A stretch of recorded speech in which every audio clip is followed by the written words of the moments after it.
What crimes did Japan commit during World War II from a god's perspective? In 1929, the largest economic crisis in history broke out in the world. This also led to the Japanese right wing carrying out a long-planned aggression plan against China. On September 18, 1931, Japan blew up the South Manchuria Railway they built themselves and framed the blame on the Chinese army, and used this as an excuse to bombard Shenyang, China. It lit the fuse on the Eastern Front of World War II. Then they invaded and occupied the 3 northeastern provinces of China and supported a puppet regime, Manchukuo. Not only was Japan plundering various resources, it also served as an outpost against the Soviet Far East. Soon after, the Japanese right wing carried out a large-scale killing of civil servants in Japan. Even the prime minister was assassinated.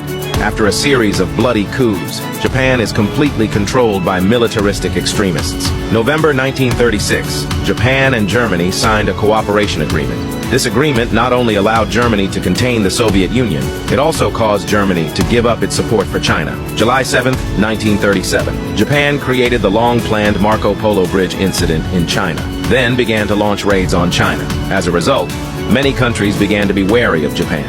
An embargo policy was implemented, reduced the delivery of war materials to Japan. But this makes Japan even more crazy. They began to gradually expand the targets of their aggression. Except China, Japan has formulated a plan to advance northward, intention to invade the Soviet Union. It suffered a disastrous defeat after the Battle of Nomonhan broke out with the Soviet Union in 1939. After that, Japan never dared to march north again. Instead, they turned around and made plans to invade southward. In addition to continuing to invade China, Japan has set its sights on India again. In September 1940, with the consent of Germany, invaded the Indo-China Peninsula. Soon afterwards, Japan signed the Triple Alliance Treaty with Germany and Italy. In this way, the United States feels an invisible threat. It was decided to impose a comprehensive embargo on Japan to weaken Japan's military strength. As a result, Japan once again frantically expanded the scope of its foreign aggression to plunder various important resources, including oil. From Burma to Melanesia, from Southeast Asia to the Pacific, they have not let go. The intention is to establish the so-called Greater East Asia Co-Prosperity Sphere. In order to plunder more resources, Japan gradually focused its development on its navy. So the Yamato and Musashi, the largest battleships, were built in history. Besides, Japan also vigorously developed air power and submarines, completely revolutionized the Japanese combined fleet. With such a powerful naval force, Japan has formulated a new plunder plan. But before that, he must first deal with the United States, which has been suppressing and sanctioning him. So Yamamoto 56, as the commander of the combined fleet, made a bold plan. That was the attack on Pearl Harbor in the United States, hoped to directly destroy the U.S. Pacific Fleet. This will provide more guaranteed time for Japan's subsequent aggression plan.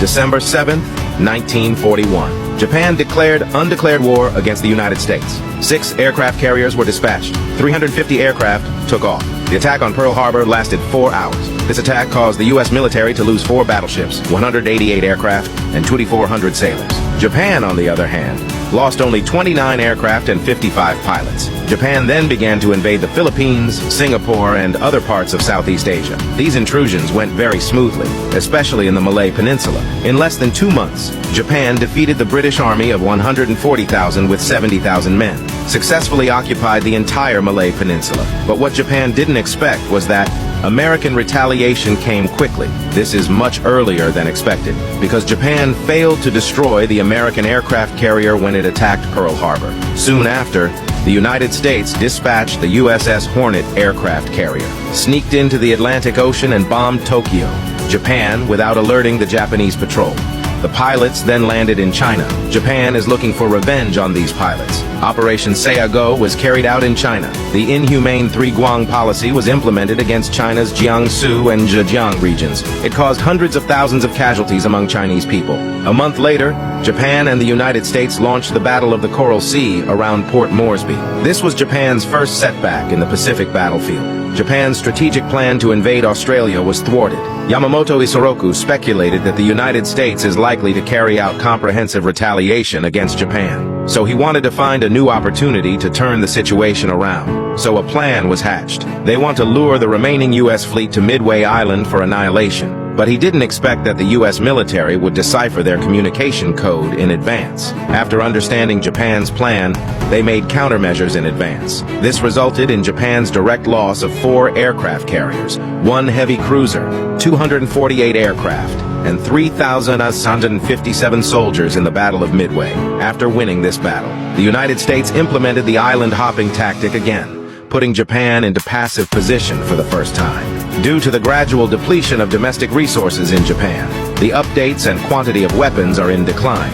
Therefore, the Army's armaments can only be sacrificed. Let the Army switch from offense to defense. All military resources were devoted to manufacturing aircraft and ships. But even so, at the end of 1942, when facing the U.S. landing on Guadalcanal, Japan is still inevitably at a disadvantage. Most of the naval forces were contained near the waters off Guadalcanal. The U.S. military took the opportunity to bypass Guadalcanal and attack Japanese military forces in the Gilbert Islands and Marshall Islands, although they also paid a certain price, but victory was achieved in the end. This further reduced Japan's military power in the Pacific. By 1944, after experiencing the largest aircraft carrier battle failure in history, Japan has essentially lost naval superiority.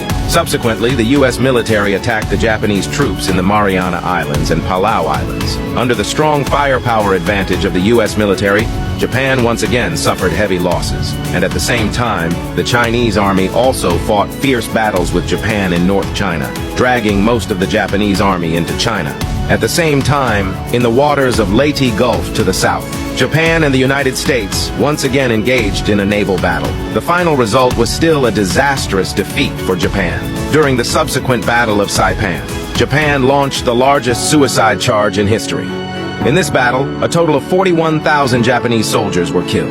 Only 2,000 Japanese troops were captured.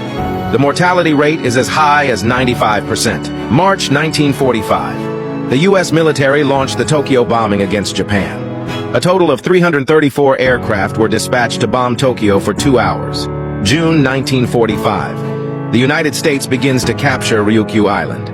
The number of U.S. casualties in this battle exceeded 80,000. It was the battle with the highest number of casualties in the entire Pacific theater. In Japan, 110,000 people died in the war. Only more than 7,000 Japanese soldiers were captured. The battle fatality rate was as high as 94%. Shortly afterwards, the United States, Britain, and the Soviet Union held the Potsdam Conference in Berlin, demanding Japan's unconditional surrender. But it was rejected by Japan. This directly led to the United States' decision to use a new type of weapon against Japan. On August 6th and 9th, 1945, the United States dropped atomic bombs on Hiroshima and Nagasaki, Japan. At this point, Japan finally couldn't bear it anymore. On August 14th, Japan announced its surrender. Thus, World War II finally ended. What do you think of it?